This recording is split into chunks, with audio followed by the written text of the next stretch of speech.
My name is Harvey Pearson, and I live in Warrenton, Virginia.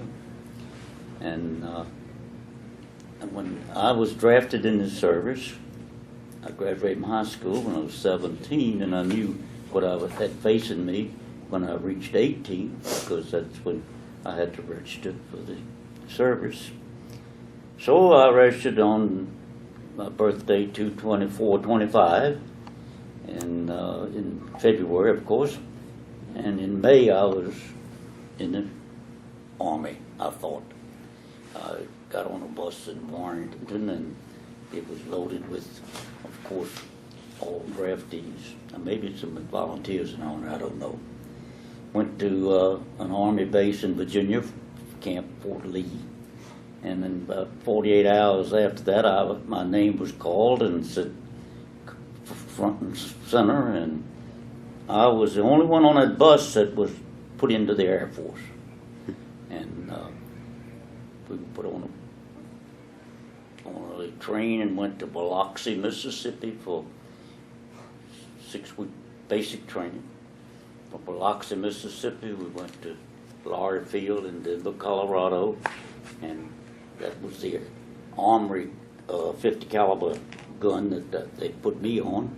And of course that was the beginning of setting up my position, I'm sure, in the left waist of an airplane.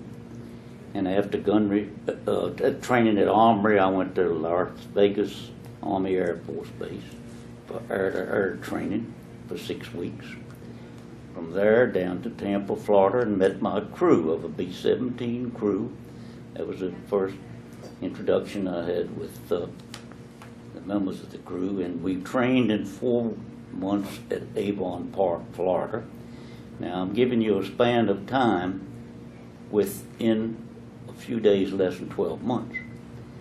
And then that's just when we went up to Savannah, Georgia, picked up a brand new B-17, and was to go to Grinnell Field in New Hampshire and pick up our orders to tell us which way we were going. Before we left Savannah, Georgia, this is of an interest to me, of course, I called my mother and told her I may fly over the little town of Warrenton where we lived. And if you can visualize, at that time there was just, they called them party lines on the telephone. And my little town, about 2,500 people. And I think everybody must have been listening that night on that party line, because the next day I found out there was quite an audience down on the ground, and I couldn't see them all, of course. But anyway, on our way up, when we got to Richmond, the pilot told me that we couldn't go over Warrenton. Said it's an Army base, single corps base close by, restricted area. I proceeded to go down and then nosed and tell the navigator, and the navigator said, "Whitey," that's my nickname, said, "he's got a bearing to Warrenton and don't even know it." So sure enough, over Warrenton we went. And it was a very touching experience, because we got down very low, and as the co-pilot made the comment, "Let me have this, and I'll have his old man putting brick on that chimney down there." But we circled over the house and headed back north. I'm I went in a tail position to get as long a view as I could remember of Warrenton, of course. And I choked up pretty good back there. And in fact, on my way back up through the fuselage, there were a few more crew members doing the same thing. I know some felt as I did, I wasn't going to see that town again. It was by false impression, thank goodness. But one curious little thing that I saw, this little down on the ground, a little dog run around. And when I was overseas, I kept writing back and asking when they got the dog. And they said, "We don't have a dog." Well, when I arrived back home, that discussion happened again. And I come to find out it was somebody in there swinging a croquet mallet. So that was a dog that was at the house. So we go on from Grinnell Field, New Hampshire, down to Bermuda, and head for the combat that's when we found out when we got over the Atlantic there that we were in the 15th Air Force, headed to Italy. We went from Bermuda to the Azores, from the Azores over to Africa, and then on into Italy. This was on May the 20th of 44.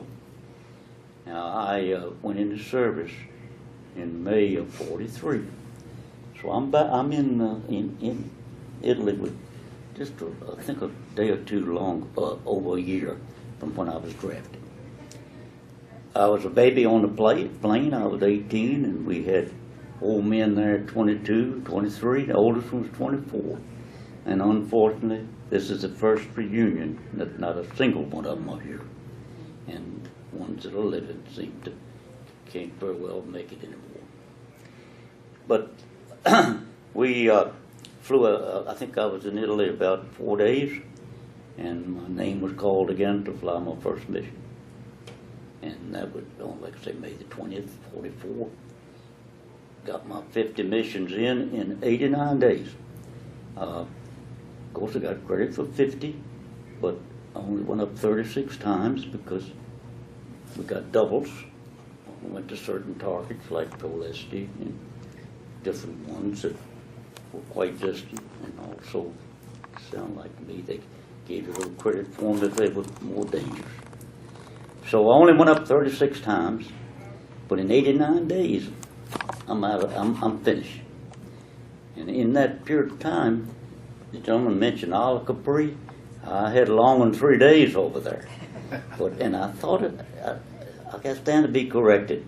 I thought it was 2 weeks, but it must not have been that long. After about close to 30 missions is when they gave us what they call rest camp on or relaxing recreation. Isle of Capri was very interesting, very nice. Like he says, beautiful. I wish tonight would be our banquet. If we could have just had a few of those violins playing there, it would have sounded back very reminiscent of it. So after Isle of Capri, came back to base and finished my missions. And in 80, and about less than 10 days, they were flying us back home.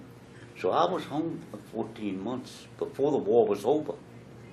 And it's interesting to meet some of these people here that arrived after I did, and never did finish the mission, never did get 50 in. But I was there, of course, during Normandy invasion. I flew D-Day, when the target was in Belgrade, and it was bombing a bridge, best flight I ever had. And we got word, briefing that morning that Normandy was, they were landing at Normandy. So that was a nice day for me, if that is. I got credit for a mission. And I guess maybe I brought you up to date, and maybe if you have any questions, it would, maybe I'll try to answer. On any, I have, many of the fellows have quite frequently mentioned the fact that they saw very few enemy aircraft. Was that your experience, and most of the hazard was caused by anti-aircraft fire? That is correct. I think we were told out here today, I mean at one of the museums, that they built the bomb and they put all them guns on it, and they found out that would not protect itself. So that's when they realized that they had to give us some escort on the target. And sure enough, when we had escort, we had no fighter problem. If that fighter could sneak in there before the escort could, he could do some damage. But if those fighters were out there and intercepted them Germans, they had their hands full to look after themselves there. So, true. Now, fighter attacks were minimum. Flak was the biggest problem.